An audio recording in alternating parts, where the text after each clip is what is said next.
Amen. Twe tumaze iminsi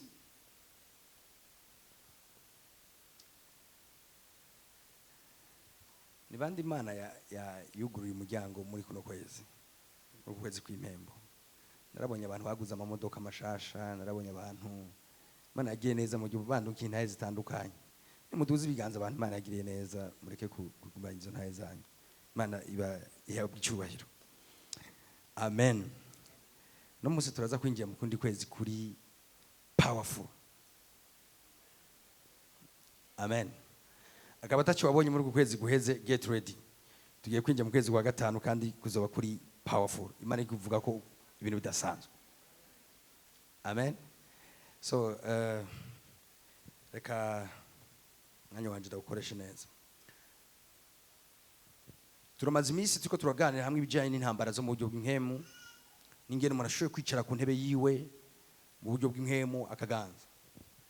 Kimwe mu bintu nashaka ko umutima wawe ubanza kwakira, kaniyaseye ko ugisigaranye imbere ko twavanze.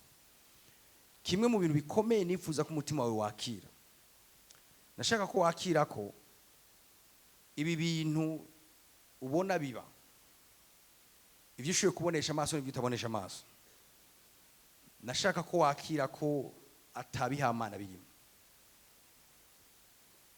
Ku bantu hari ibihamana, muga dans le monde spirituel, mwisi nkemu nta bihamana bibaho. Ikintu bita azar, ubundi ni azari kubera ko abantu batazi ingene ibintu byagenze. Muga ubundi kuvyukuri nta azari hari. Inyuma y'ikintu cyose hari umugambi, inyuma y'ikintu cyose hari ikindi kintu cyagikoje. Rero ibi kugira bitahure ubanza kuva gatonyi mu vy'umubiri ukaja gatonyi mu vy'inkemu. Bibiliya twereka neza ko turi ivyaremwe vy'inkemu. Turafise umubiri nivyo, turafise umushaha, ariko turi ivyaremwe vy'inkemu. Usomye imirongo itandukanye nagenda basomera bivuga ngo ikivyawe na mpwemu naco ni mpwemu. Ugati ndi mpwemu. Kuba impwemu rero ivyo biduha access kwisi impwemu. Kuba dufise umubiri ivyo biduha access gushobora gufonctiona muri isi y'umubiri. Ariko kuba turi n'impwemu navyo biduha uruhusha rwo gushobora gufonctiona mu yindi isi y'impwemu. Alors mwe mumaze gutera imbere, hariho abakristo batazi nuko hari isi y'impwemu. Bari theologique gose, bari bafise ibintu théorique vyinshi, sama théorie menshi. Ibintu vyose bari babikarikira mu mutwe n'ubwenge. Ariko bama bashika ahantu bibasoba, bama bashika ahantu badatora solution. Kubera iki? Kuvyukuri isi y'impwemu iriho, iri réel. Rero nako ndagerageza kugira ngo wewe ntube utamenya bijanye n'isi y'impwemu, umenye ivyo ari vyo. Isi y'impwemu iriho. Alors kubiriho iri na fonctionnel, rikirakora. Kandi niyirikira gouverna isi iboneka, niyirongora isi iboneka. Ngaravuga ukuntu niyirongora ubuzima bw'abantu. Ibintu vyinshi, igice kinini ya cyane kwijana cy'ubuzima bwawe, inyuma yabwo hariho isi y'impwemu, hariho ibikorwa vy'impwemu biri inyuma y'ubwo buzima bwawe. Ariko kandi ndashobora gufata umwanya nkigisha ivy'umubiri, nkigisha n'ivy'umushaha, uko ubuzima ntibugizwe gusa n'ivy'impwemu, hari n'ibindi vy'umubiri. Hariho n'ibindi vy'umubiri. Aho rimwe na rimwe ifashe ivy'umubiri ukavyitiranya n'ivy'impwemu canke ivy'impwemu ukavyitiranya n'ivy'umushaha, rimwe na rimwe urashoboye kwihenda. Yaza ko nzogifatira ikindi gihe uwundi mwanya. Mugabo ubu nashaka gusurinya kabisa ibijanye n'ama activité spirituelle aba mu buzima bwacu. Rero nako nderekana ko isi y'impwemu iri réel, ico twita impwemu zirahari, yaba impwemu mbi, haba marayika barahari kandi bariko barakora. N'uyu mwanya tuvugana ibi muriko murabona sivyo vyonyene bihano. Ibi turiko turumva sivyo vyonyene biri ngaha. Hariho n'ibindi aya matwi y'umubiri adashoboye kuronka ko access, cyangwa aya maso y'umubiri adashoboye kubona, muga biri hano nkamwe Imana kugira ubuntu ikugurura amaso yawe, wocubona ko hari ayandi ma information yari ngaha nyene utari kurabona, kandi ariko aragira impact ku buzima bwawe, positive cyangwa negative, mugabo ariko aragira impact kanaka ku buzima bwawe. Rero ndifuza ko umuntu wese muri twebwe kumenya kino kigwa atobigumiza gusa mu ma information mashasha ashize mu yandi yarasanzwe azi mugabo ahubwo yotangura kwifuza kugendera mu buzima bw'impemu no gushaka kumetriza ibikorwa by'impemu ingene bigenda mu buzima bwiwe. Haleluya. Uyu munsi narigize iminsi ngo ndahagarara cyane mu Efeso 6:12 aho birivuga ngo abo tunigana amaraso yanje ne karavuga neza, abo tunigana saba inyama n'amaraso, abo tunigana saba inyama n'amaraso, tunigana n'abakuru n'abafise ububasha n'impemu mbi z'ahantu ho mu ijuru. Twese tuvuga ati impemu mbi.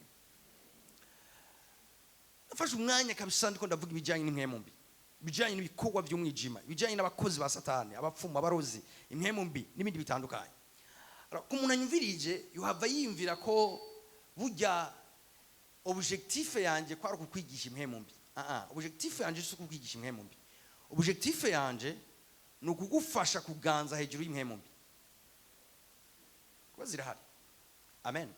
Ni ukugufasha kutaganzwa navyo, kutaganzwa n'izo mpemu. Kugira ngo mu buzima bwawe ubeho uri free, ubeho widegembya, ntubeho uri mu esclave w'izo mpemu. Ariko kandi intumbero yanje kandi ntariyo kukuzuza ibintu by'impemu mbi. D'ailleurs sindanabikunda kumukristo yuzura cyane ibintu by'impemu. Wuzuye cyane ibintu by'impemu mbi uratangura kuguruka amaso ibintu byose ukabibonamo impemu mbi. Kuri libisi ugatangura kwicura ko umuntu mwicaranye ari impemu mbi. Ukinjira mu nzu ugatangura gukemeya impemu mbi zose. Ugasanga umuntu ari conscious cyane y'ibintu by'impemu mbi, kandi iyo conscience nayo sinziza kuko nayo n'umuryango. Nayo yishuye kugurura umuryango. Ugasanga hakubaho ubwo uzidomina ahubwo yazugura umuryango kugira zishobore gukora mu buzima bwiwe. Alors mugabo kandi hari n'abandi bavuga ati okay ntihagire ikintu na kimwe bivuga ko vyinyore bikuremwo ndushoye gukuramo ibintu bibire yavuze, ndushoye kwinyora ibintu biritinyoye. Mumbwira amen. Nico gituma nabwizwa kuvyigisha muga nkashiramo equilibre kugira ngo umenye ama information afatanye n'abasi bawe, ariko kandi tugiye gufatana urundi rugendo rero. Ubu rero nibaza ko ngombe ninjire kabisa mu byo nifuza. Tugiye gufatanya urundi rugendo rwo gukwigisha urundi ruhande rw'impemu. Apana uruhande rw'impemu mbi, apana uruhande rwa Satani. Ngiye kukwigisha urundi ruhande rufatanye n'ubwami bw'Imana twajemo, n'impemu zifatanye n'ubwami bw'Imana twajemo, kugira ngo wuzure cyane cyane ibyo bifatanye n'ibyo wacu. Abantu biteguye kunyumva mumbwire amen. Okay, no munsi ndagiye kuvugana namwe kandi si no munsi gusa, n'urugendo tugiye kugira muri kwezi kwa gatanu tuzovugana ibitari bike kuri iki kintu. Ngiye gufata urundi rugendo rwo kubigisha igikorwa cy'abamarayika mu buzima bwacu. Igikorwa cy'abamarayika mu buzima bw'abizera. Ntumenye gusa igikorwa cy'abadayimoni mu buzima bw'abizera, ifu kumenya igikorwa cy'abamarayika mu buzima bwacu. Amen.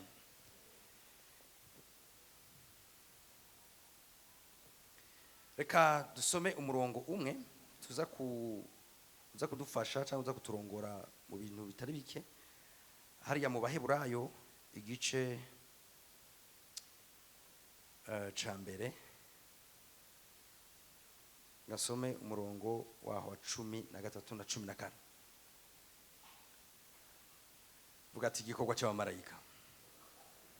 13 haravuga ngo ariko ninde wo mu bamarayika yigeze kubarira ati cara iburyo bwanje ushitsa nzohindurira abansi bawe indava yo musi y'ibirenge vyawe. 14 mbega abamarayika bose si impemu ziyikorera zitumwa gukora igikorwa kubw'abazoragwa agakiza. Haleluya. Ndagomba kugara cyane ku murongo wa 14 abango mbega abamarayika bose si impemu ziyikorera zitumwa gukora igikorwa kubw'abazoragwa agakiza. Abamarayika niki? Abamarayika ntihagire umuntu abona bya bicapo. Iyo tuvuze abamarayika abona bya bicapo bakunda kuducapira vy'abantu bambaye amababa baguruka. Amen. Sibijya ngomba kubigisha. Bijya nibicapo nyene. Mga abamarayika reka ndabavuge mu makategori abiri. Hari abamarayika Bibiliya ngaho itubwiye ngo ni mpemu, abamarayika ni mpemu zatumwe gukorera abera. Abamarayika ni mpemu zitumwa n'Imana gukorera abera. Aho ndaza kwagura. Umve ko icambere abamarayika ni mpemu. Abamarayika ni mpemu. Bavuze ngo impemu bisigura ngo ntushoboye kubabona. Nk'ubu abamarayika bari ngaha. Amen. Abamarayika bari hano. Mga umarayika ari muri dimension y'impemu ntushoboye kumubona. Urashobora kuba wicaye aho mwicaranyaho.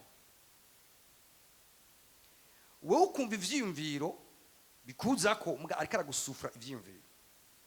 Wowe ukumva impemu yo guhimbaza ikuduzemo. Mugabo akaba ari wariko arashira iyo mpemu muri wewe. Wowe ukumva ibintu kanaka vy'impemu biriko biraba mu buzima bwawe. Mugabo bidapfuye kwizana. No mu marayika ariko marayika w'Imana ariko arakugira gutyo. Uru ni urwego rwa mbere rwa marayika. Ndo marayika bataboneka. Urwego rwa kabiri rwa marayika n'abamarayika baboneka b'abantu. Turashoboye gukorana gutya ukumubona twicaye aha turi abantu amajana ngahe ugasanga hagati muri twebwe hari umuntu tutazi yicaye aho ari umumarayika yambaye umubiri ashoboye kukuvugisha ashoboye kukuganiriza ariko kandi yicaye aho undi muco wa marayika na marayika bashoboye kwambara umubiri bakavizita abantu marayika ashoboye kwambara umubiri akaza uri mu rugendo ukabona ajanye nawe n'umuntu mwagenda muraganira ariko kandi n'umumarayika uhoraho. Amen. Mwokwicara no kwisana mugasangira kuko afise umubiri.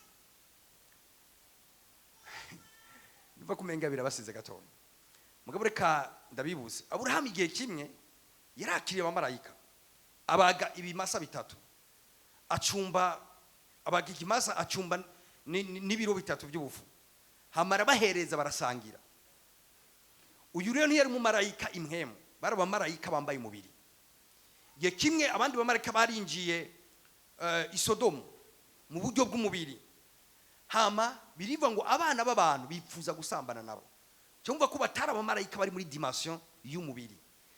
Igihe bariko barasohoka, igihe Loti yabwirizwa gusohoka i Sodomu, birivuga ngo abamarayika barinjiye i Sodomu, hama bahitana Loti. Baramubwira ati raba n'abandi bantu bose mu muryango wawe musohoke muve muri kino gisagara. Bara abantu bashobora kuganira nawe.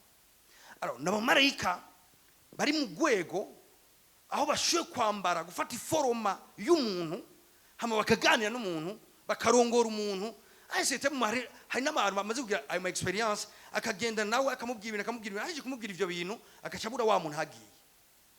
Si daimon mu marayika yafashisho y'umuntu bivanye na message yatumwe n'Imana kugira ashoboye kuyikubwira. Ndipfuza ko mutaba abantu buzi kutamenya kujanye n'abamarayika n'igikorwa cyabo. Hama ikindi yende information ikomeye nifuza ko mumenya nuko abamarayika ni benshi cyane gose gusumba abantu, gusumba n'abadaimoni. Abamarayika b'Imana ni benshi gose. Iyo uri kurasoma Bibiliya nitanga igitigiri cyabo. Ivuga ngo usome ibyahishije Yohana ivuga ngo na miliyoni n'amamiliyoni. Igihe birivuze gutyo ngo n'amamiliyoni n'amamiliyoni bisigura ngo ni benshi cyane batabarika badaharurika. Hari n'ahandi birivuga ngo donc ni benshi gose. N'ibihumbi ni benshi ku buryo utoshobora kubaharura. D'ailleurs abantu bose bahabwa abamarayika kuva kivuka. Alors umuntu wese nimba ahabwa umumarayika kuva kivuka kandi agahabwa urenze umwe, c'est-à-dire ko ari benshi cyane gusumba abantu. Mumbwire amen. Iyo ni indi information nifuza kumenya. Indi information ya gatatu nifuza kumenya kujena n'abamarayika nuko abamarayika bafise imigwi, bafise amakategori. abamarayika bose si bamwe ntibakora n'igikorwa kimwe. Alors hariho ababakasa mu makategori atandukanye, bamwe bakavuga n'amazina yabo, bamwe barose par révélation, mbwa abandi basomwa muri Bibiliya. Alors ivyaroswe par révélation singomba kubibabwira kuko ivyaroswe par révélation bisaba gusuzumwa. Mbwa reka mvuge ibifatanye n'ivyandiko n'ivyandise. Ni vyiza kukwizera kwaje gufatana n'ukwizera kwa Bibiliya. Mubwire amen. Doctrine y'ukuri. Umugwi wa mbere wa marayika Bibiliya itubwira, nifuza ko mumenya, n'umugwi Bibiliya ivuga ngo n'umugwi w'abakerubi. Abakerubi n'abamarayika baba hafi cyane y'Imana, bafise igikorwa ikiye, bafise igikorwa cyo kurinda ivyera. Amen. Aba n'abamarayika badasanzwe bakomeye gose, baba hafi y'Imana, bafise igikorwa cyo kurinda ivyera, bahagarariye n'ibijyanye n'ubushobozi bw'Imana. N'abakerubi, abakerubi bateye ubwoba mu bijyanye n'ubushobozi, mu bijyanye n'iki bateye ubwoba nyene, n'ingabo zidasanzwe zikomeye cyane. Umugwi wa kabiri wa marayika, sinza kumbere nzoro umwanya wo kugira icyo ndabivuze ko imbere. Umugwi wa kabiri wa marayika nabo bita abaserafi. Mwumve muri ico kigwi kinini cyane cy'abamarayika bari mu migwi, haribo bita rero abaserafi. Abaserafi nabo n'abamarayika begereye cyane intebe y'Imana. Intebe y'Imana kubera iki? Kugira ngo bame bayihimbaza, bajejwe mwijuru igikorwa cyo guhimbaza no gutazira Imana. Kandi baba bakerubi bashoye kugendera abantu, baba baserafi bashoye kugendera abantu. Abaserafi Imana igomba kukwinjiza muri dimension hejuru mu bijyanye no kuyihimbaza, kimwe mu vyigira irashoye kukurungikira mu marayika w'umuserafi. Muri ico gihe urashoye kwinjira mu gwego go hejuru cyane mu byo guhimbaza no gutazira Imana. Kubera iki? Nico gikorwa nyene, niyo hore yabo mu ijuru, bari mu ma fonction atandukanye. Abo n'abakerubi nako abaserafi. Undi mugwi wa gatatu n'abamarayika twita ingabo zo mu ijuru. Abamarayika b'ingabo, abamarayika b'ingabo nibuke ko ubwami bw'Imana n'ubwami nyene. Aro nta bwami butagira ingabo, nta bwami butagira igisirikare. Muri ico kivunga kinini cyane cy'abamarayika hari abamarayika b'ingabo, ingabo z'Uhoraho. Aro izo ngabo z'Uhoraho n'abamarayika bajejwe ivy'intambara.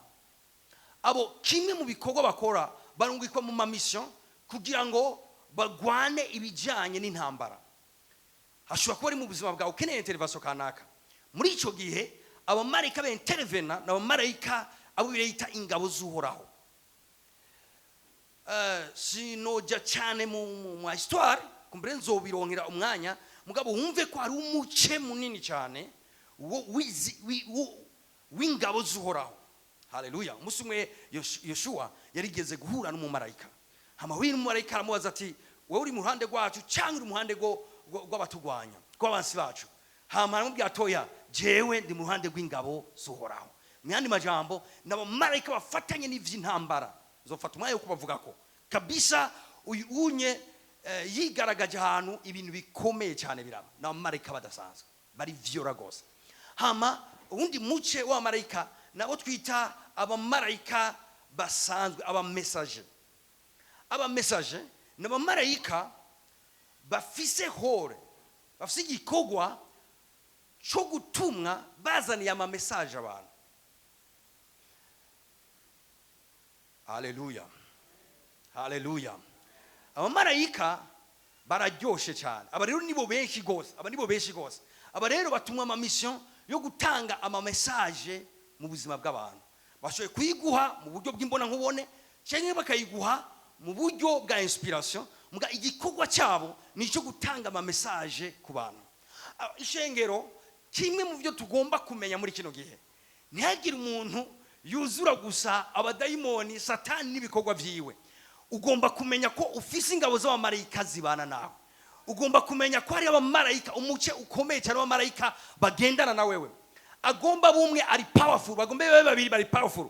Nzokwereka ingene umuntu agenda akura mu bijanye n'ugwego rw'abamarayika rujana nawe, bivanye nuko Imana igenda imyizigira mu vy'imukoresha. uko imana ikwizigira ikakuduza, imana ishobora kukuduza gusa vyonyene. Ikudugije iduza n'ingabo zigukingira, iduza n'umuco wa marayika ugendana nawe. Nje gituma aha turi hano twese nta numwe atafise umumarayika wiwe, ariko kandi nidufise bangana. Amen. Umwe wese bivanye n'uburyo agendana n'Imana, naho Imana imaze kumuduza, naho imushikanye, umwe wese afise urwego rw'abamarayika bajyana nawe. Amen. Umuntu rero yibaza ko ngaha dukoranye huzuye abadayimoni, forget it. Vyibagira ivyo bintu. Hano hari abamarayika b'Imana. Hallelujah. Hano hari abamarayika buhoraho. Okay. Ayo namwe mu information nanipfuza yukumenya. Mugabo reka dusubirere muri ya verse yacu. Mwumviriza bango ariko ninde uwo mu bamarayika yigeze kubarira ati cara iburyo bwanje ushitsaho nzohindura cyangwa nzohindurira basi bawe indava yo munsi birenge vyawe. 14. Mbega abamarayika bose, mwumvirize, bose simwe muzikorera zitumwa musunya kakanu zitumwa gukorera igikorwa kubw'abazora gubwami cyangwa uzobora gagakiza. Okay, now andagomba ko mukuramwo amayiva. Ufise doctrine tayo kubijanye n'abamarayika. Hari abantu usanga bafise doctrine tayo kubijanye n'abamarayika, bamwe bakabasenga, abandi bakagira ibindi bintu bitandukanye. Mbwa ndagomba ko utahura. Wenda agomba gutahura abamarayika ntibasengwa. Ibinzo bigaruka ko imbere. Abamarayika ntibasengwa. Abamarayika Imana ntiyabahaye ubwo gwego go gusengwa. Imana yavuze ngo ni Imana yonyine ikwiye gusengwa. Mugabo abamarayika barakomeye cyane, bafite ububasha buhambaye gose, mugabo kandi Imana yabahaye ubwo burenganzira bwo abantu babasenga. Amen. Je gituma ari ahantu Paulo yasanze bariko barasenga abamarayika, agerageza gukosora iyo doctrine. Mugabo wewe ndagomba ko ndagupositiona neza. Umviriza kuri 14. Mbega abamarayika bose si mwemu. Ikintu cyambere cyo gutahura nako ndavuga abamarayika ni mwemu. Ariko ikindi cyo gutahura mwumvirize ngo mbega si mwemu zikorera. Abamarayika bariho twebwe tutaraba. Purudire yuko igikorwa cyambere baremewe si cyo gukorera wewe, si cyo gukora ishengero. Abamarayika bariho ishengero itarabaho. Abamarayika imbere yo kwisiriho ibaho bari bahari. Purudire yuko gushigwaho kwabo nibashizweho kubera twebwe. Abamarayika Imana yabashizeho kubera yo nyene. Mbese abantu bakenye banyumvise. Abamarayika Imana yabashiriyeho yo nyene ubwa mbere. Zari ingabo z'abamarayika, baba baserafi, baba kerubi, baba aba message, Imana bose yabaremye kubgayo nyene. Kugira ngo ubwa mbere yavuze ngo kugira ngo ziyikorere, zihimbaze. Abamarayika bayikorere, bayihimbaze. Ico gisoda cy'abamarayika ni cy'ubwami bwayo nyene. Hallelujah. Alors comme abamarayika atari bataremwe kubgacu, baremwe kubgayo nyene, vyumvikana ngo ubwa mbere s'abakozi bacu, ubwa mbere n'abakozi b'Imana. Amen. Ubwa mbere n'abakozi b'Imana, mbwa Imana ituma kutubera abakozi. None nkakutagatahu bijene ivyo gukora n'abamarayika kabaguseza. Ubwa mbere s'abakozi bawe, ubwa mbere n'abakozi b'Imana, mbwa Imana ituma mu buzima bwacu kugira abadukorere. Rero Bibiliya yerekana mu bijanye n'ubusumbasumbana, ivuga ngo twebwe turabana bisumba byose nabo n'abakozi bayo. Vyumvikana ngo vyerekeye n'ubusumbasumbane, twebwe abana b'Imana turi hejuru y'abamarayika. Ariko kandi naho turi hejuru y'abamarayika, mu vyumve neza, ni turiho kugira ngo tubakoreshe. Turiho kugira ngo dusenge Imana ibarungike mu buzima bwacu badukorere. Murumva difference ndiko ndatanga. Kubwiyo mvo ifu gutahura yuko abamarayika wewe nushoboye kubashasa, nushoboye no kubatuma, nushoboye no kubagira iki. Abamarayika wewe icyo ushoboye gukora ni ugusenga Imana, hama Imana ikarungika abamarayika mu buzima bwawe. Hama irungise abamarayika, abo barungiswe mu buzima bwawe barashoboye kugukorera. Mbere hari nabo abantu bagenda bagira ama experience atandukanye, Imana ikamuha umumarayika, ati umumarayika ndamuguhaye kugira gukorere. Uwo rero uwo muntu yamuhawe arashoboye kumutuma, ashoboye kumubwira ati kora bijya kora biriya, kandi umumarayika akagenda agakora ibintu kanaka. Ngabo mwumve ko si doctrine gukoresha abamarayika, si doctrine y'ishengero. Praise God. Mumbwire amen. Okay, muvyereke busumbasumbane abana b'Imana bari hejuru y'abamarayika. Nico gituma ari n'ingabo zirungikwa kugira ngo zibakorere. Reka tumere nk'abavansa gato. Bandanye muri uyu murongo wumvirize, avuga ngo mbega abamarayika bose si nkemu zikorera. Zitumwa nande? N'Imana. Imana ni zituma mu buzima bwacu gukorera abera. Zitumwa gukora igikorwa kubazobaragwa ubwami bw'Imana. Imana ihabwe icubahiro. Haleluya. Haleluya. Ndasenga ngo Imana no musirungika abamarayika mu buzima bwawe. Murabizi iyo tuko tura rimburi hamwe ijambo nk'uko si kigwa gusa mwemu yarazana. N'ubuzima bagomba kwetablisa hagati yacu. Ni kintu bagomba gushira mu buzima bwacu, ni gikorwa bagomba gukora mu buzima bwacu.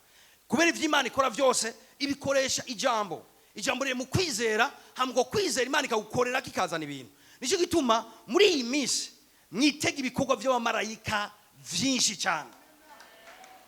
Nyumviriza neza. Witege kubona abamarayika baboneka, witege no kubona abamarayika bataboneka bariko barakora. Uku kwezi muzobona abamarayika benshi bariko barakora mu buzima bwanyu. Kandi iyindi information ukwiye kumenya nuko abamarayika muri ivyo bakora mu aspect cyangwa mu domaine atandukanye y'ubuzima bw'abantu. Hari abamarayika ba prosperity. Imana igomba guhindura ubuzima bw'umuntu mu bijyanye n'itunga ryiwe, irungika umumarayika wa prosperity mu buzima bwiwe. Iyo haje umumarayika wa prosperity mu buzima bw'umuntu, bano Imana uwo mumarayika ari capable kumutungisha mu buryo buteye ubwoba. Mumbwire amen. Hama hariho abamarayika ba protection.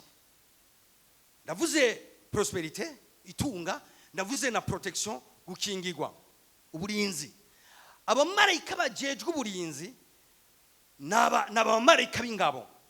Aba nabo mubitege kuno kwezi. Haleluya.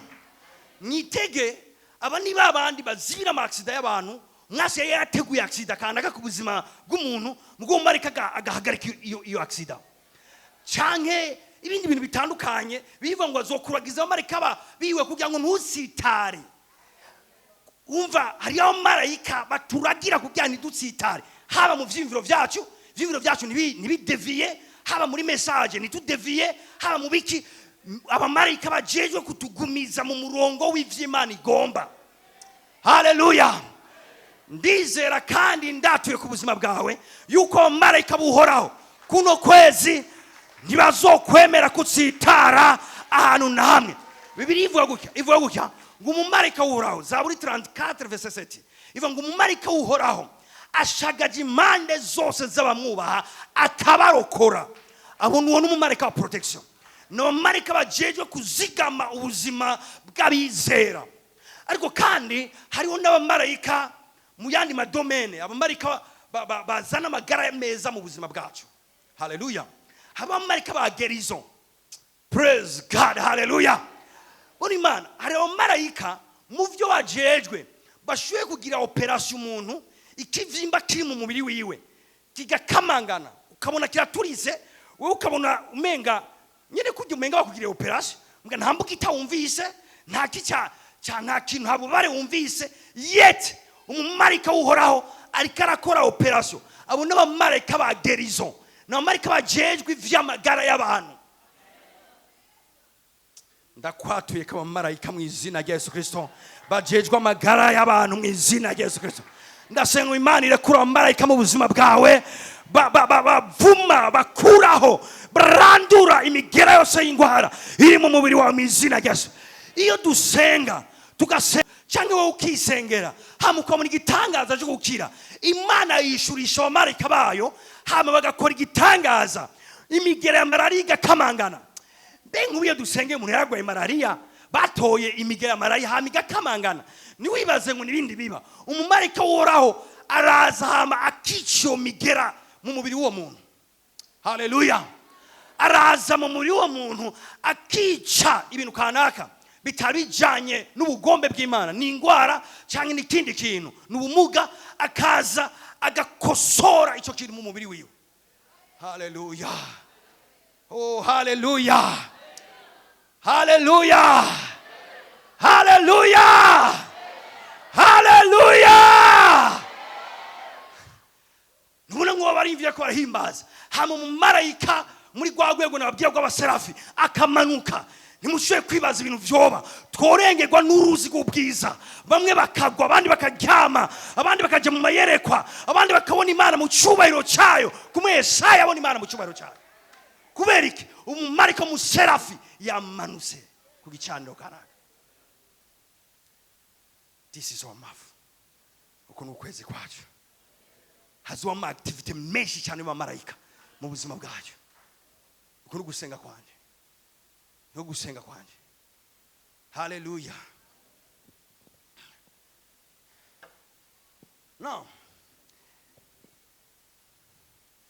Now turi hejuru y'abamarayika. Ngira mbere nk'umuntu akosora gatonyi doctrine itariyo, ntuze kumva n'abantu benshi vuga bati twebwe abana b'Imana tuzocira imanza abamarayika. Sivyo.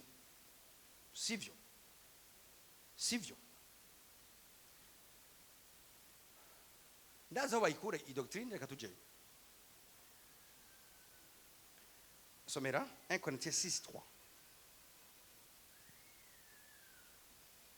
Ifo kugira doctrine nziza muri bo. Ntimuzi yuko tuzocira abamarayika urubanza. Nimuzi yuko tuzocira abamarayika urubanza. None ntiturushiriza kuba abo guca imanza z'ivy'ubu bugingo. Niturishiza kuba abo guca imanza z'ivy'ubu bugingo. Nuko iyo mufise imanza zo gucibwa z'ivy'ubu bugingo, shaka wigerezaho iyo nindi nyigisho. Mugabo cyane cyane kije kantu kambe ngo nimuzi yuko tuzocira abamarayika urubanza. Now. Yes. Tuzocira abamarayika imanza. Mugabo icyo ugomba kumenya, abamarayika bavugwa ngaha ni bande? Mbega ho aba baserafi ndiko ndavuga, aba ba kerubi ndiko ndavuga, izi ngabo zo mu ijuru ndavuga zirakeneye guciga urubanza? No. Ciga urubanza mu biki? Nta rubanza na rumwe zikeneye gucigwa. Mugabo aba bamarayika bavuga ko bazocigwa imanza ni bande? Igezwe ko twiga ibijyanye n'ijuru rya kabiri ko twari kumwe, narerekanye intambara zabaye mu ijuru, hama Satani umuce munini cyane w'abamarayika nka intere y'abamarayika ikorokana nawe, arayinfluence. Nicyo twita les anges déchus, n'abamarayika bakorotse. Abo rero n'abamarayika nivyo, mugabo saba abamarayika bakorana natwe, ahubwo n'abamarayika bari contre twebwe. Amen. N'abamarayika bari contre abana b'Imana. N'abamarayika Satani yinfluenceje, hama abinjiza muri roberiyo, hama akorokana nabo. Abo rero ni mpemu ziyerera, bamwe bibita kugira ngo n'aba principauté n'ama domination n'ama autorité batandukanye. Abo bari contre abana b'Imana, abo batera abana b'Imana, bari bakorana n'umwasi. Abo rero mu gihe kizoza tuzobacira imanza. Mga nimwumve kuzocira imanza Mikayeli. Wewe oya Mikayeli uzomucira urubanza. Haleluya. Akono gomba kwashira kugira ngo ntugumuvuga ati ko ndi umwana w'Imana ndi hejuru y'abamarayika, abamarayika ndashe kubacira urubanza. Aba anye baradukorera muga turaba respecta, nitubasenga muga abamarayika ifo kuba respecta.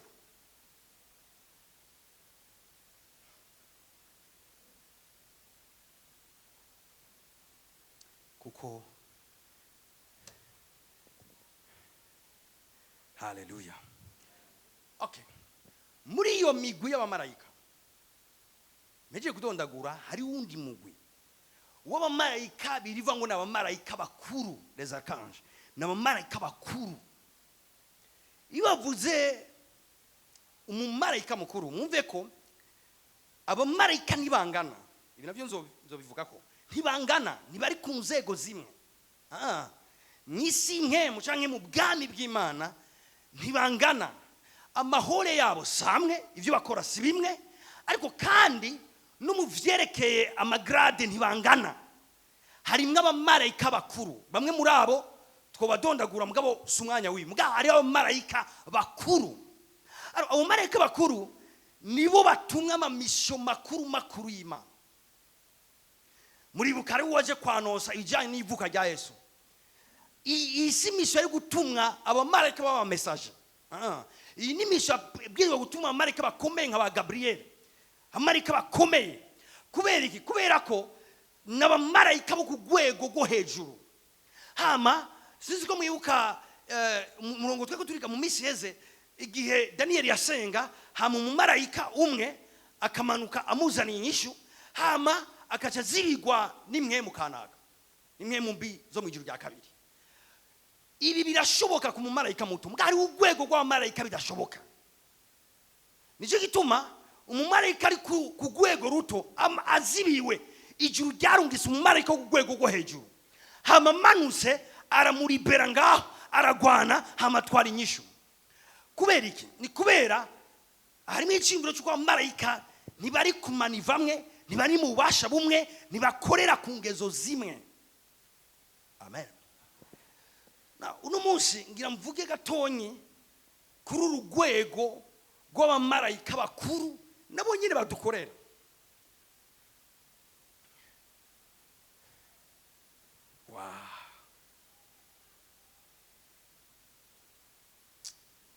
Kumenya igikorwa cy'abamarayika bizogufasha gose. Bizogufasha cyane. Reka dusome Actes des Apocalypse, Ivyahishwe Yohana igice ya 12 umurongo w'indwi. Mwijuru havyuka intambara. Mwijuru havyuka intambara. Mikayeli n'abamarayika biwe. Mikayeli umukuru n'abamarayika biwe bagwanya cyane. Reka kwiruka. Mikayeli n'umumarayika mukuru, ntari mu rwego rw'abamarayika bato bato. Mikayeli ni ndongozi mu vy'abamarayika.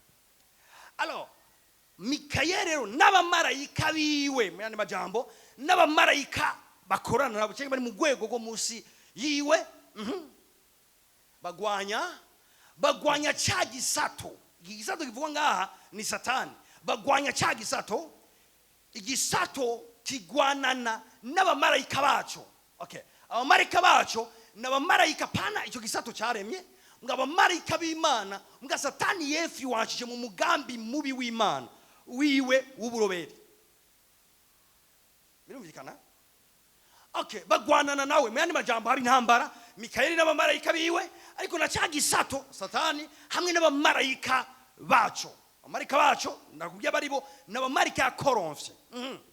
Ntibatsinda. Akakaro sizigo mukumvise. Baragwana, mugabo abo marayika icyo gisato hamwe n'abamarayika bacu ntibatsinda. Imana ishimwe ko batatsinze. Hallelujah. Ntibatsinda. Kandi mwijuru ahabo ntihaba hakibona. Nosoma ko batasinze, mugabo niribanza vyabo mwijuru babikugwamwo, aho bahora ntihaba hakiboneka. Kandi mwijuru aho ahabo ntihaba hakiboneka. Cha gisato c'amahero kirakorogwa. Nosoma ko basinzwe, mugabo cha gisato c'amahero, yani majambo Satani, kirakorogwa.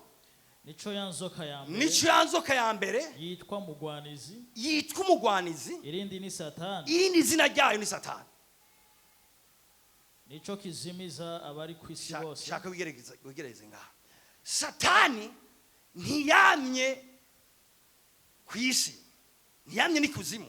Satani gihe kimwe yarakorowe, yarakuwe mu kibanza yari yaremeyemwo. Satani mbere yuko akorogwa yitwa Lucifer. Lucifer imbere yuko akorogwa yari umumarayika Imana yaremye, kandi imububasha budasanzwe mu ijuru. Satani yari muri urugu rwego rw'abamarayika bato bato, yari mu rwego rw'abamarayika bakuru. Ngo umutima w'urobero maze kumwadukamwo, arakorogwa hamwa akugwaho. Reka ndababwira Imana umutima wa mwadusemo n'uyuwe n'umutima w'ubwibone. Yipfuje kwakira ikibanza atahawe, yipfuje kuringanira n'Imana. Mugabo wumvirize uwo mutima ahantu wamukuye niyo wamutaye. Uwo mutima ni watumya kugwa mu ijuru no mu kibanza Imana yari yamushizemo hamaterwa ikuzimu. Landa agomba kugufasha nshuti yanjye, kimwe mu vyaha wo kwirinda kandi ugasengera misi yose kugira ngo nigitegwe mu mutima wawe ni icyacu bwibone. Icyacu bwibone kizogukura muri place wahoramwo n'ubu kiboneka wana. Imana izoshaka kuduze ikwicarike hejuru y'amazina yose. Umunsi ubwibone bwa rosi kibanza bwatewe mu mutima wawe, ubwo bwibone ubwabwo buzogukorora bukugarukane mu kibanza cyanyuma kiri munsi y'abandi bose. Kubera ko amateka y'ubwibone naya yabanzirije kuri Satani n'abakozi biwe, arabakorora gushika ikuzimu abakuye mu ijuru.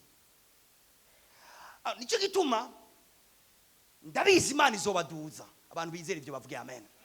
Ndabizi Imana izobashira hejuru, izobatungisha, izobaha ubwenge bukomeye, izobugurura imiryango ihambaye. Mbwa kimwe mu bintu wo kwirinda gose n'umutima w'ubwibone ko wotegwa mu mutima wawe. Imwe muri ubwibone itewe mu mutima wawe, Bibiliya ivuga ngo itangura kugira iki? Gukoroka. Ubwibone butangurira gukoroka. Urazi igituma butangurira gukoroka? Ni kubera niyo mateka y'ubwibone. Haleluya. Bakobwa bene wacu beza mumbwire amen. Ari bataze ko ari beza? Abantu mwese muzi ko muri beza muvuge amen. Hari ikibazo? Muri mwiza kubera ufise inzobe. Baze sigure ivyo gaye. Abantu bazi ko ari beza bambwire amen. Ubwo bwiza bwawe umusha kujemwa akantu ati jewe ndigitangaza, jewe ndenganya abantu bose baratamacumu. Umenye ko vuba cyane urashobora kwama mahere kubwo atamana zose akura mu maso. Harashoye kukwaduka kw'ibintu cyangwa akakuza ko mvuge gute igihuzo cy'ubukecuru. Igihe abantu ushoboye kuraba gucu kibazo ngo afite imyaka 80 kandi afite imyaka 25. Kubera iki? Bano Imana ikintu cyose kiguteye ubwibone, Imana iri pre kuyikura mu buzima bwawe. Yaba amafinance, yaba icubahiro, yaba iki, ikintu cyose kiguteye ubwibone, Imana iri yiteguye kugufightinga n'icyo kintu gushigikuye mu buzima bwawe.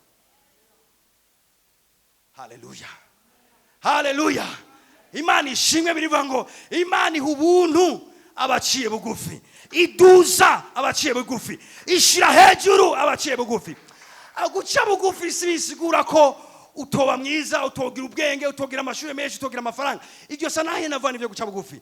Guca bugufi n'umutima urokonesa kw'icuri ari Imana kikugize. N'umutima uzingo atamana ntacyo mbandi, atari Imana ntacyo nari kumara, ntacyo nari gukora. Imana niyo yangize kuba icondi. Ivyo Paulo yavuze. Havuze ati ubuntu bw'Imana nibwo bwangize kuba uwo ndiwe. Haleluya.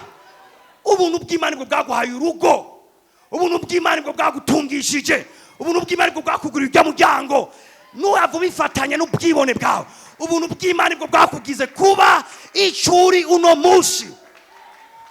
Abantu bagizwe ico bari n'ubuntu bw'Imana uzobabona pepoti icubero cyabo barapfukama imbere y'Imana bakayishimira.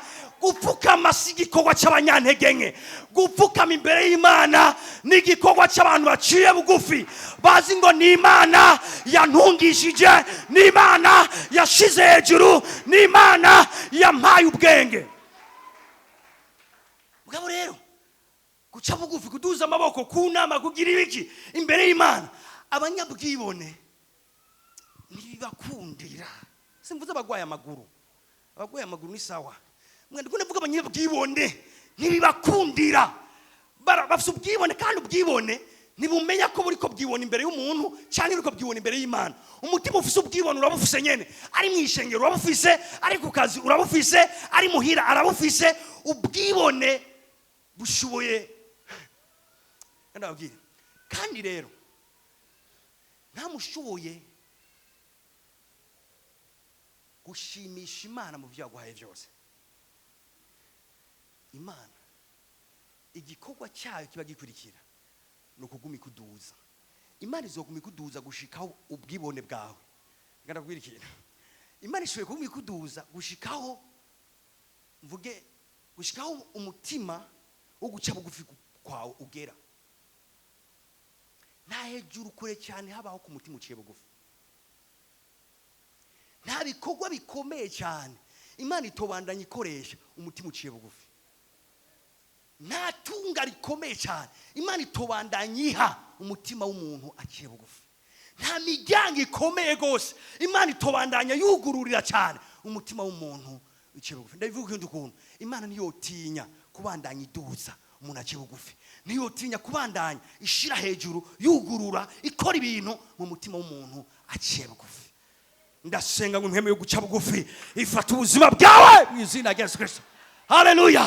Urashobora kuba umupapa aciye bugufi, umumama aciye bugufi, umukozi w'Imana aciye bugufi. Urashobora kuba umuntu w'Imana kandi yuzuye umutima utekereje kandi uciye bugufi. Haleluya. Ati baza kubera ikindi gunda kainsista ko ni kubera raba Satani iki cyaramukoroye gushikaho poste yahorako mwijuru. Ubwibone bwakoroye umuntu ari mwijuru, we bwo kunanirwa gukura muri bankobo. Murambabarira nagararo ntaje. Ibaza umuntu ubwibone bwakuye umuntu imbere y'Imana buramukorora. Bwonerwa gukura imbere y'ujya mu chef wewe. Ubwibone bwonerwa gukura ahantu kanaka we wibaza ngo aha narinjiye vyaraheze. Nibirahera mu mutima wa hari ubwibone. Ibintu ko atavyo naje kwigisha none nabigiyemo gute. Haleluya. Nta kure hariho waduza utokugwa n'ubwibone. Ubwibone bushoye kukumanura n'imbere ya presence y'Imana ukagukurayo bagushira hasi. Kubera iki nifuza ko umuntu wese yirinda ubwibone? Kuko ubwibone burashirukanye. Ibaze ko bwaje mu muntu ari imbere muri presence y'Imana, imbere y'Imana buramwinjiramo. Je gituma hari abakozi b'Imana bakubita hasi asizwe arambika ibiganza kwa bagwayi bagakira. Kubera iki? Nibutinya onksho ubwibone. Ubwibone nibutinya amafaranga, ubwibone nibutinya icyubahiro, ubwibone nta namwe butinya n'imbere y'Imana burashaka kuyinjira. Kandi hano hose bwinjiye burakorora. Niko bumeze. Reka nibandanirize. Muga muri iyi nkuru ikindi kintu cyanyoheye murabe subiza hejuru gatoya twahereye. Duza kandi okay. Mwijuru havyuka intambara, Mikayeli n'abamarika biwe bagwanya cya gisato kigwanana n'abamarika bacu. Duza gato ndashaka murabahana igihe Satani yateza intambara mwijuru. Haleluya. Murizira ko muhemurira ariho yarari, murizira ko data nawe nyene raho, murizira ko na Yesu yari ngaho. Nga murabona ko atanumwe yahagurutse ngo gane Satani. Mu petit joueur Imana igiye ateza akajagari yavuga ati okay mara Mikayeli genda utunganye ibyo bintu. Genda utunganye uwo muroberi, genda utunganye ibyo. Imana ntiyanyiganze kuri trone yayo. Haleluya. Imana yanyiganze kuri trone yayo umunsi yarondera ikibazo, inyishu y'ikibazo cy'abari mu isi. Mushya kirige ikibazo cy'abari mu isi. Niyo yakoranije abamarayika avuga ati ninde yoza gucungura abari mu isi, ninde yoza gucungura abantu. Mugabo utwafere nk'utu Imana ntiri yahaguruka. Nyanabwiye mwemu yaratigira ikikoze. Ati Mikayeli genda urege icyo kibazo, genda utunganye icyo kibazo. Iyi ni nivo y'agasuzuguro Imana yasuzuguye Satani. Ndashaka kugufasha rero mu izina rya Yesu. Haleluya. Mbega waruzi ko wewe utakiriye Mikayeli? Muri wewe hari yonde. Yesu Kristo imana iba muri wewe. Vuga ati mwemu yaraba muri jewe. Vuga ati imana iri muri jewe.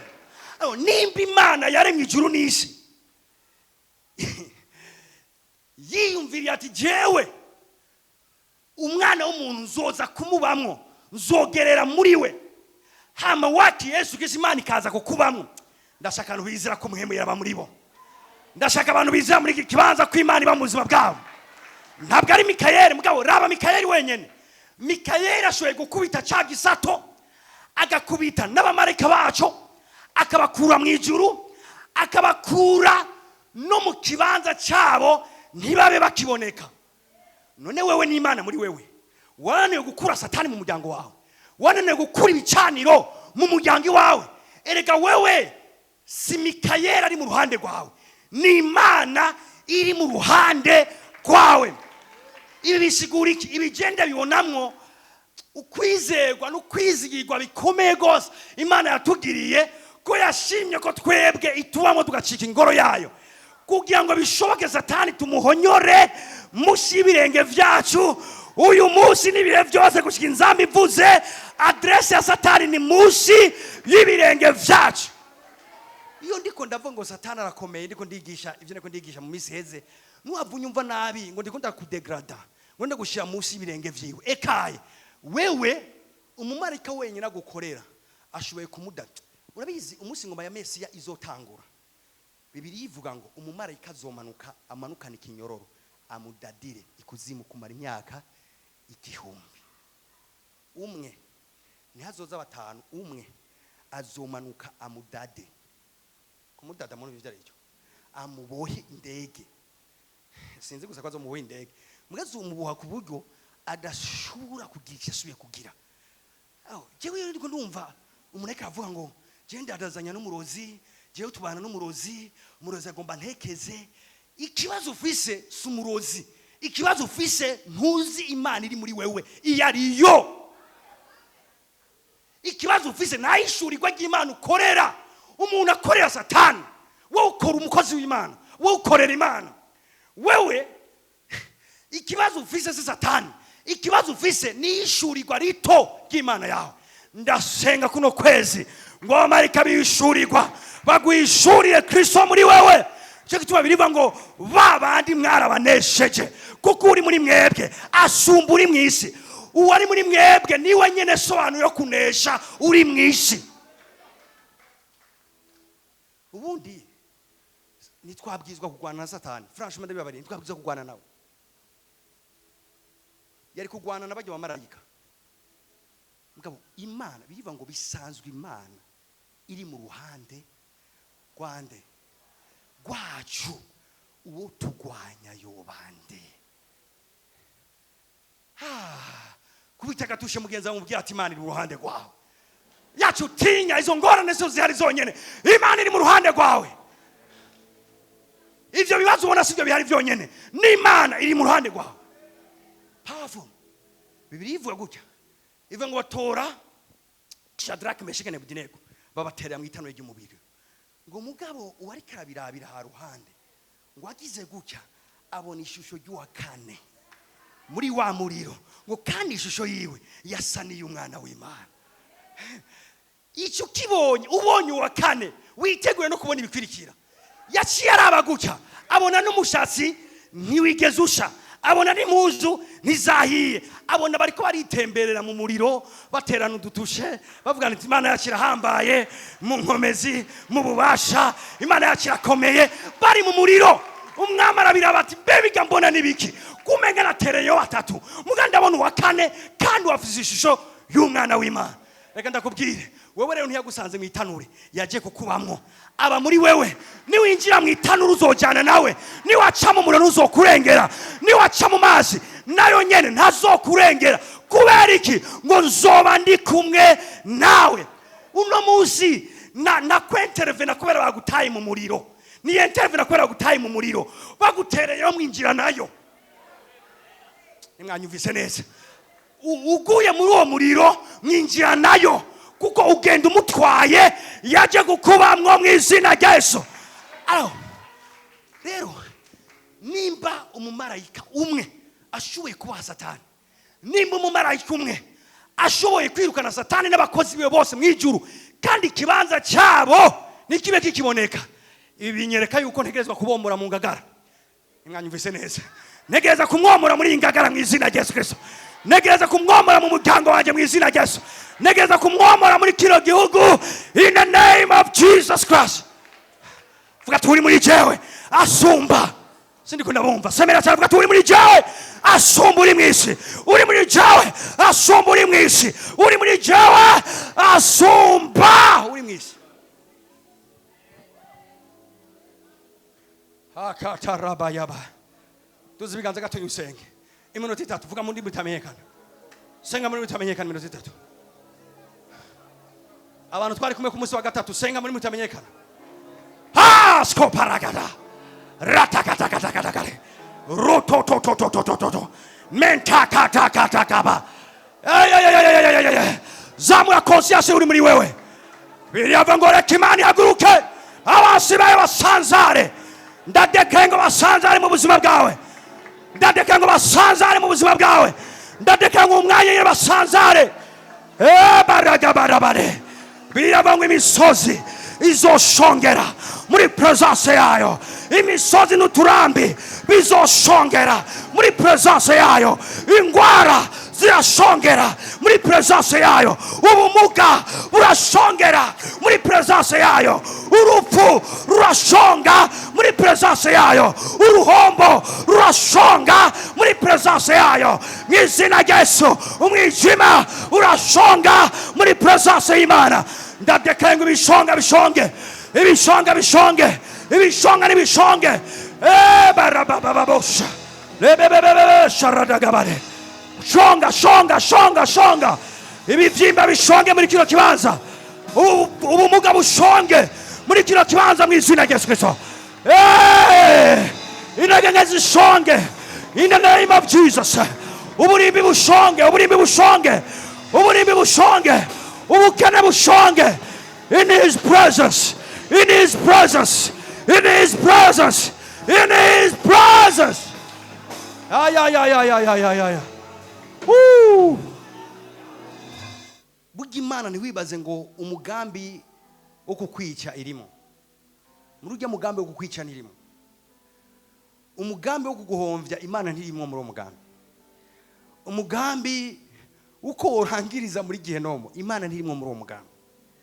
Mugabo kubera ikirungika abamarayika bacu bayo mu buzima bwacu.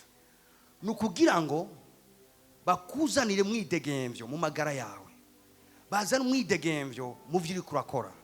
Bazana mwidegemvyo mu rugo iwawe. Amarayika bwa bazana mwidegemvyo mu bintu vyose bikwerekeye. Objectif werekera hose mwisezerano rya kera.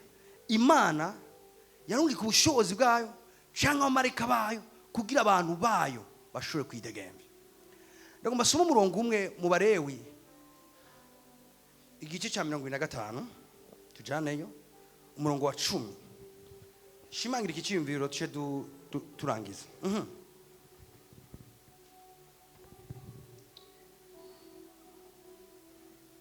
Soma. Uhoraho abarira Mose. Oya. Verset 10. Muze murabanure uwo mwaka. Muze murubanure uwo mwaka ugira 50. Mutangaze mu gihugu cyose. Mutangaze mu gihugu cyose ko habaye iki? Umwidegemvyo w'abantu. Umwidegemvyo w'abantu bose bo muri cyo. Uwo mwaka uzubabere uwayubire. Uwo mwaka uzubabere uwayubire. Umuntu wese muri mwebwe ahezagaruke mu itongo giwe. Ati umuntu wese yaranyazwe itongo giwe agaruke muri iryo tongo giwe. Kandi umuntu wese agaruke mu biwabo. Ndavuga ngo kukwezi ugaruke mu itongo ryawe mu izina rya Yesu. Itongo birasigura ikibanza cyawe. Birasigura ahantu Imana yaguteye. Uku kwezi ugaruke mu vyawe mu izina rya Yesu.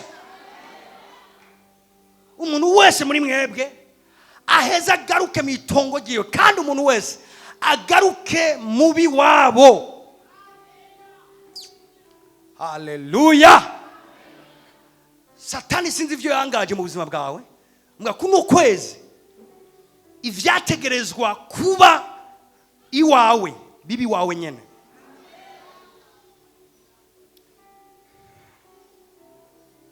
Ibi ndiko ndavuga sama jambo, ibi ndiko ndavuga n'ubuvugishwa kuri wewe, urashoboye kuvyakira bikawugira ikimaze. Umuntu wese muri mwebwe agaruke mu itongo ryiwe, kandi umuntu wese agaruke mu biwabo. Reka ndabasigurire ivy'Imana ikiragira ngaha. Imana yabwiye Abisirayeli ibabwira gutya ati mu myaka 49 murashoboye, hari abashoboye kubinyagano muri mwebwe, hari abashoboye kunyagwa muri mwebwe, hari abashoboye kwibwa akaba ibintu bitandukanye, atariko ku mwaka wa 50 ati uwo mwaka ndawushize ha ruhande, uwo mwaka uzobera umwaka wa yubile. Abisirayeli ari watwawe inyagano, ari ibintu kanaka biriko biraba bitameze neza, ivyawo banyazwe, bishitse uwo mwaka wa 50 ugashika ukihara uri muzima, hari ikintu cyaba. Ico kintu cyaba ubandanije usoma uraza kukibona. Haravuga inzamba ku mwaka wa 50 gitangura, hasemerera inzamba.